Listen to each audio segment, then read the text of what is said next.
Unexpected money ಬರ್ತಕ್ಕಂಥದ್ದು. ಬುಧ ಲಾಭಸ್ಥಾನದಲ್ಲಿದ್ದಾನಂದರೆ ನಿಮ್ಮ ಬುದ್ಧಿ ಚಾತುರ್ಯದಿಂದ ಅನುಕೂಲ ಮಾಡ್ಕೊಳ್ತಕ್ಕಂಥದ್ದು, ರೈತರಿಗೆ ಅನುಕೂಲ ಆಗ್ತಕ್ಕಂಥದ್ದು, ವ್ಯವಸಾಯದಾರರಿಗೆ ಅವರು ಬೆಳೆದಂಥ ಬೆಳೆಗೆ ಅನುಕೂಲ, ಸಮಾಜದಲ್ಲಿ ಗೌರವ ಮರ್ಯಾದೆ ಸಿಗ್ತಕ್ಕಂಥದ್ದು ಕೂಡ. 16ನೇ ತಾರೀಕುವರೆಗೂ ಸೂರ್ಯ ಭಗವಾನರು ತುಂಬ ಅನುಕೂಲಕರವಾಗಿದ್ದಾರೆ. ನಿಮಗೆ ನೀವು ಅಂದ್ಕೊಂಡಿದ್ದೆಲ್ಲ ನಡೀತಕ್ಕಂಥದ್ದು, ಲಾಭ ಬರ್ತಕ್ಕಂಥದ್ದು.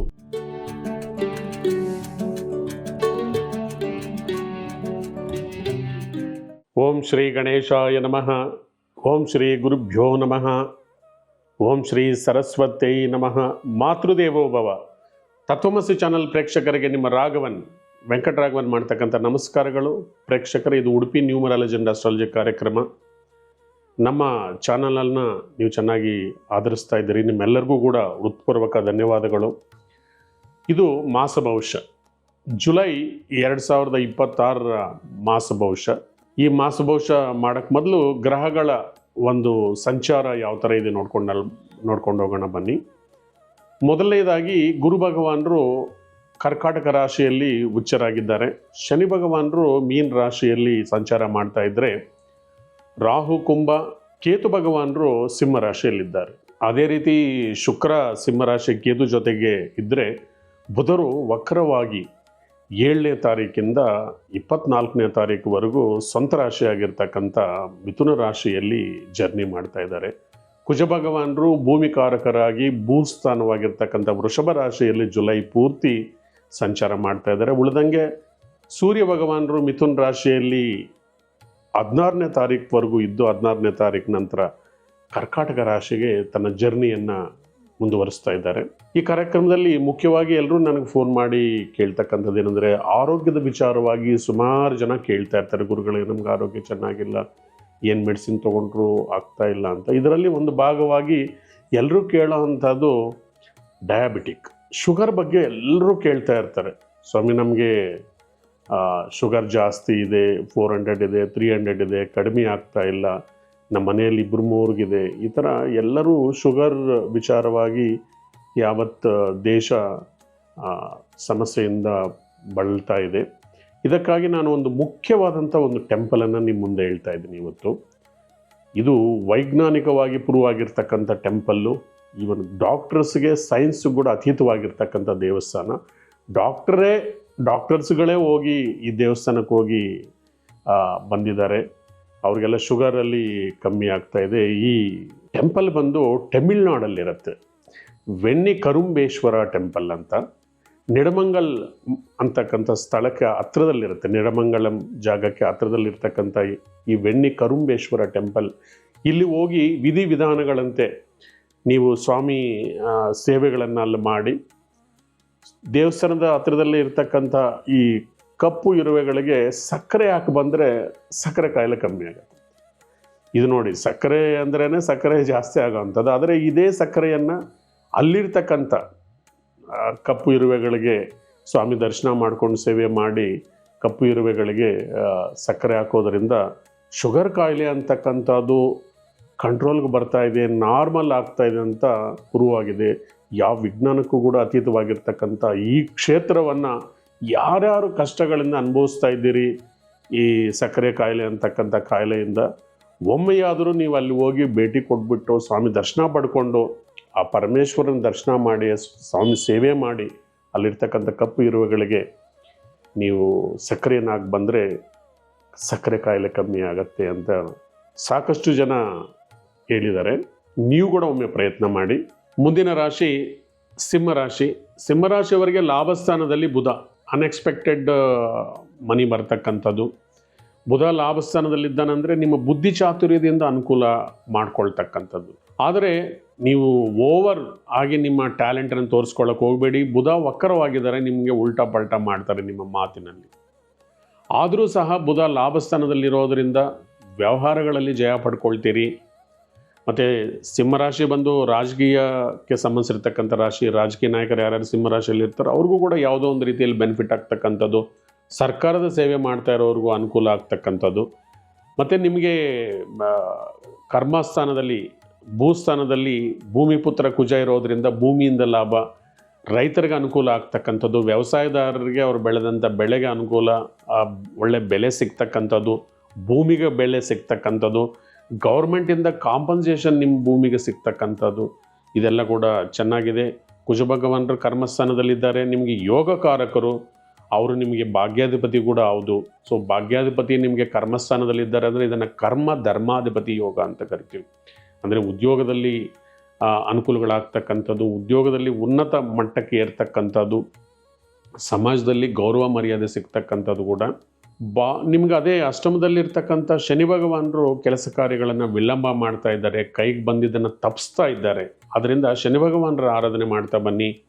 ಹನುಮಾನ್ ಚಾಲೀಸ ಡೈಲಿ ಓದ್ಕೊಳ್ಳಿ. ಪ್ಲಸ್ ಶನಿದೇವರಿಗೆ 3 ತಿಂಗಳಿಗೊಮ್ಮೆ ಆದರೂ ತೈಲಾಭಿಷೇಕ ಮಾಡ್ತಾ ಬನ್ನಿ. ಕಪ್ಪು ನಾಯಿಗಳಿಗೆ, ಕಪ್ಪು ಆಕಳಿಗೆ ನೀವು ಆಹಾರ ಕೊಡ್ತಾ ಬರೋದರಿಂದ ಕೂಡ ಶನಿ ಭಗವಾನರ ಕೃಪೆ ಸಿಕ್ಕತ್ತೆ. ಕಪ್ಪು ಇರುವೆಗಳಿಗೆ ನೀವು ಸಕ್ಕರೆ ಹಾಕೋದ್ರಿಂದ ಕೂಡ ಶನಿ ಭಗವಾನರ ಕೃಪೆ ನಿಮ್ಗೆ ಸಿಕ್ಕತ್ತೆ. 7ನೇ ಮನೆಯಲ್ಲಿರ್ತಕ್ಕಂಥ ರಾಹು ಸಂಬಂಧಗಳು, ಎಕ್ಸ್ಪೆಷಲಿ ವ್ಯಾಪಾರ ಸಂಬಂಧಗಳು, ಮದುವೆ ಸಂಬಂಧಗಳು ಇಂಥದ್ರಲ್ಲಿ ಸ್ವಲ್ಪ ಡಿಸ್ಟರ್ಬ್ ಆಗ್ಬೋದು. ಸ್ವಲ್ಪ ಪೆಂಡಿಂಗ್ ಇಟ್ಕೊಂಡು ಇವತ್ತು ಮಾತಾಡೋದನ್ನು ನಾಳೆ ಮಾತಾಡಿ, ಯಾವತ್ತೂ ಒಂದು ಕಾಂಟ್ರವರ್ಸಿ ಅನ್ನೋದನ್ನು ಸ್ವಲ್ಪ ಪೋಸ್ಟ್ಪೋನ್ ಮಾಡ್ಕೊಳ್ಳೋದು ಒಳ್ಳೆಯದು.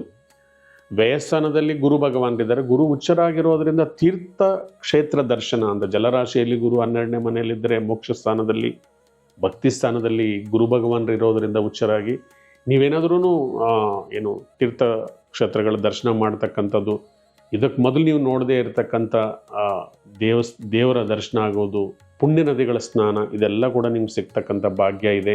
16ನೇ ತಾರೀಕುವರೆಗೂ ಸೂರ್ಯ ಭಗವಾನರು ತುಂಬ ಅನುಕೂಲಕರವಾಗಿದ್ದಾರೆ ನಿಮಗೆ. ನೀವು ಅಂದ್ಕೊಂಡಿದ್ದೆಲ್ಲ ನಡೀತಕ್ಕಂಥದ್ದು, ಲಾಭ ಬರ್ತಕ್ಕಂಥದ್ದು, ಬಿಸ್ನೆಸ್ಸಲ್ಲಿ ಲಾಭ ಬರೋದು ಅಥವಾ ಯಾವುದೇ ವ್ಯವಹಾರಗಳಲ್ಲಿ ಜಯ ಸಿಗ್ತಕ್ಕಂಥದ್ದು. 16ನೇ ತಾರೀಕು ಆದಮೇಲೆ ವ್ಯಯಸ್ಥಾನಕ್ಕೆ ಬರ್ತಾ ಇದ್ದಾರೆ. ವ್ಯಯಸ್ಥಾನದಲ್ಲಿ ಸೂರ್ಯ ಭಗವಾನರಿರೋದ್ರಿಂದ ಗೌರ್ಮೆಂಟ್ಗೆ ಸಂಬಂಧಿಸಿರ್ತಕ್ಕಂಥ ಕೆಲಸ ಕಾರ್ಯಗಳು, ಪರ್ಮಿಷನ್ಸ್ ತೊಗೊಳ್ತಕ್ಕಂಥದ್ದು ಇಂಥದ್ದೆಲ್ಲ ಪೆಂಡಿಂಗ್ ಆಗುತ್ತೆ. ಮತ್ತು ಯಾರು ಕಾಂಟ್ರಾಕ್ಟ್ ಜಾಬ್ ಮಾಡ್ತಾ ಇರ್ತಾರೆ, ಗೌರ್ಮೆಂಟಿಂದ ಬರಬೇಕಾಗಿರ್ತಕ್ಕಂಥ ಬಿಲ್ಸ್ ಕೂಡ ಸ್ವಲ್ಪ ಡಿಲೇ ಆಗ್ತಾ ಬರುತ್ತೆ. ಮತ್ತು ಎಲ್ಲ ಗ್ರಹಗಳು ಕೂಡ ರಾಹು ಕೇತುಗಳ ಮಧ್ಯೆ ಇದ್ದಾಗ ಗ್ರಹಗಳು ಫಲಾಫಲ ಸ್ವಲ್ಪ ನಿಧಾನ ಆಗುತ್ತೆ. ಅದರಿಂದ ಸುಬ್ರಹ್ಮಣ್ಯ ಸ್ವಾಮಿ ಆರಾಧನೆ ಮಾಡೋದು ಮತ್ತು ನಾಗದೇವತೆ ಆರಾಧನೆ ಮಾಡೋದು ಒಳ್ಳೆಯದು. ಗ್ರಹಗಳೆಲ್ಲ ಒಂದು ಪಾರ್ಶ್ವದಲ್ಲಿದ್ದರೆ, ರಾಹುಕೇತು ಮಧ್ಯೆ ಎಲ್ಲ ಗ್ರಹ ಇದ್ದರೆ ಇದನ್ನು ಕಾಳಸರ್ಪ ದೋಷ ಅಂತ ಕರಿತಾ ಇರ್ತೀವಿ ಜ್ಯೋತಿಷ್ಯ ಶಾಸ್ತ್ರದಲ್ಲಿ. ಅದರಿಂದ ಸೋಮವಾರ ನಾಗರಕಲ್ಲಿಗೆ ಹಾಲಿನ ಅಭಿಷೇಕ ಮಾಡೋದು ಕೂಡ ನಿಮಗೆ ಅನುಕೂಲಕರವಾಗಿರ್ತಕ್ಕಂಥ ರಿಸಲ್ಟ್ಸ್ ತೊಗೊಂಡು ಬರ್ತಾ ಇರುತ್ತೆ. ಸೂರ್ಯ ನಮಸ್ಕಾರವನ್ನು ನಿರಂತರವಾಗಿ ಮಾಡ್ತಾ ಬನ್ನಿ, ರಾಮರ ಜಪ ಮಾಡ್ತಾ ಬನ್ನಿ, ಎಲ್ಲದರಲ್ಲೂ ಜಯ ಸಿಕ್ಕತ್ತೆ.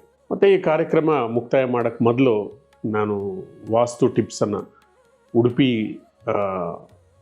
ವೈಜ್ಞಾನಿಕ ವಾಸ್ತುವನ್ನು ನಿಮ್ಮ ಮುಂದೆ ನಾನು ಹೇಳ್ತಾ ಇದ್ದೀನಿ. ಲಾಸ್ಟ್ ಟೈಮ್ ಕೂಡ ಕೆಲವು ಟಿಪ್ಸ್ ಹೇಳಿದ್ವಿ. ಸೌತ್ ವೆಸ್ಟ್ ಕಾರ್ನರ್ ಬಗ್ಗೆ, ನೈಋತ್ಯ ಮೂಲೆ ಬಗ್ಗೆ ಹೇಳಿದ್ವಿ. ಸಾಕಷ್ಟು ಎನ್ಕ್ವೈರೀಸ್ ಬಂದಿದ್ದಾವೆ. ಮತ್ತಷ್ಟು ವಿಚಾರಗಳನ್ನು ಹೇಳಕ್ಕೆ ಕೂಡ ಕೇಳಿದ್ದಾರೆ. ಸೌತ್ ವೆಸ್ಟ್ ಕಾರ್ನರ್, ನೈಋತ್ಯ ಮೂಲೆ ಅಂತಕ್ಕಂಥದ್ದು ಅದು ನಮ್ಮ ಜೀವಾಳ. ಯಾಕಂದರೆ ಅಲ್ಲಿ ಸಂಸಾರ ಮಾಡ್ತಕ್ಕಂಥ ಜಾಗ, ಗಂಡ ಹೆಂಡತಿ ಮಲಗತಕ್ಕಂಥ ಜಾಗ ಮುಖ್ಯವಾಗಿ. ಈ ಜಾಗದಲ್ಲಿ ನಾವು ನಿಧಿಯನ್ನು ಶೇಖರಣೆ ಮಾಡ್ತೀವಿ, ಹಣವನ್ನು ನಾವು ಇಡ್ತೀವಿ. ಇದಕ್ಕಾಗಿ ಸಪ್ರೇಟಾಗಿ ಎಷ್ಟೋ ಜನ ಬೀರುವ ಈ ಥರದ್ದೆಲ್ಲ ಮಾಡಿ ಲಾಕರ್ಸ್ ಮಾಡಿ ಕೂಡ ಇಟ್ಕೊಳ್ತಾರೆ. ಈ ಮೂಲೆ ಮುಖ್ಯವಾಗಿ ಸಿಟ್ಔಟ್ಸ್ ಇರಬಾರ್ದು. ಈ ಮೂಲೆಯಲ್ಲಿ ಯಾವುದೇ ಕಾರಣಕ್ಕೂ ಸಿಟ್ಔಟ್ಸ್ ಇರಬಾರ್ದು. ಕಿಟಕಿಗಳು ಕೂಡ ಯಾವತ್ತು ದಕ್ಷಿಣದ ಹತ್ತಿರದ ಗೋಡೆಯಲ್ಲಿ ಮತ್ತು ಪೂರ್ವದ ಹತ್ತಿರಗೆ ಗೋಡೆಯಲ್ಲಿರಬೇಕು. ಸೊ ಲಾಸ್ಟ್ ಟೈಮ್ ಕೂಡ ಯಾವ ಥರ ಮಲಗಬೇಕು ಇದೆಲ್ಲ ಹೇಳಿದ್ದೀನಿ. ಈ ಮೂಲೆಯನ್ನು ಯಾವ ಥರ ಸ್ಟ್ರೆಂತ್ ಮಾಡಬೇಕು, ಒಡೆಯೋದು ಬೇಡ, ಬಡಿಯೋದು ಬೇಡ, ಕೆಡವೋದು ಬೇಡ.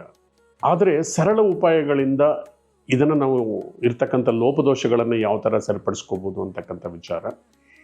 ಈ ಏರಿಯಾದಲ್ಲಿ ನೀವು ಯೆಲ್ಲೋ ಕಲರ್ ಫ್ಲವರ್ ವಾಸನ್ನು ಇಡೋದ್ರಿಂದ ಅದ್ಭುತವಾಗಿ ನಿಮ್ಮ ಕೆಲಸ ಮಾಡುತ್ತೆ. ಹೆಚ್ಚಾಗಿ ಯೆಲ್ಲೋ ಕಲರ್ ಕರ್ಟೈನ್ಸು, ಆ ರೂಮಲ್ಲಿ ಯೆಲ್ಲೋ ಕಲರ್ ಪೇಂಟ್ ಹಾಕೋದ್ರಿಂದ ಕೂಡ ನಿಮಗೆ ತುಂಬ ಅನುಕೂಲಗಳಾಗತ್ತೆ. ಒಂದು ವೇಳೆ ಈ ಮೂಲೆಯಲ್ಲಿ ನೈಋತ್ಯ ಮೂಲೆಗೆ ಅಟ್ಯಾಚ್ಡ್ ಬಾತ್ರೂಮ್ ಒಳಗಡೆ ನೀವು ರೆಗ್ಯುಲರ್ ಆಗಿ ಯೆಲ್ಲೋ ಕಲರ್ ಬಲ್ಪನ್ನು, 0 ಕ್ಯಾಂಡಲ್ ಬಲ್ಪನ್ನು 24x7 ಉರಿಸ್ತಾ ಬನ್ನಿ.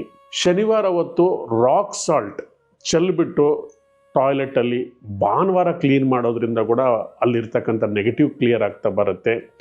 ಒಂದು ವೇಳೆ ನೈಋತ್ಯ ಮೂಲೆಯಲ್ಲೇ ಟಾಯ್ಲೆಟ್ ಇದ್ದರೆ ಸಾಕಷ್ಟು ಆರೋಗ್ಯದಲ್ಲಿ ಆ ಮನೆ ಯಜಮಾನನಿಗೆ ಅಥವಾ ಮನೆಯ ಯಜಮಾನನ ಮಗನಿಗೆ ಫೇಸ್ ಮಾಡ್ತಾ ಇರ್ತಾರೆ.